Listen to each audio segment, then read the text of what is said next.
seda, et inimesed võiksid hakata kartma, et kas nad ikkagi, kui nad Estonian Airiga lendavad, et kas nad kusagilt koju saavad või ei saa, et seda paanikat ei maksaks kellelgi külvata. Et ei, seda ei juhtu, et Eesti riik jätaks oma kodanikud kuhugi ilma peale, nagu mitmete lennufirmadega on juhtunud. Ja ma ei juhinduks nii palju siis empaatiast, kui ma välistan selle võimaluse, vaid ka puhtalt majanduslikust huvist. Ehk siis sellise tegevuse läbi mainekahju on kordades suurema summaga mõõdetav kui ühe ettevõtte maksejõuetusest päästmine. Aga praegusel juhul ei ole põhjust rääkida ka Estonian Airi maksejõuetusest. Mis nüüd edasi teha? Tuleb uus äriplaan välja töötada.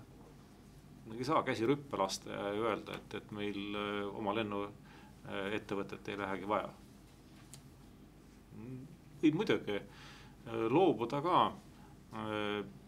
tavalisest lennundusettevõttest. Meenutagem, et Leedus Flylal lasti pankrot ja leedulased ütlevad, et ega midagi hullu ei juhtunudki. Praktiliselt aastaga juba reisijate arv taastus, mis pankroti läbi vahepeal kaotati.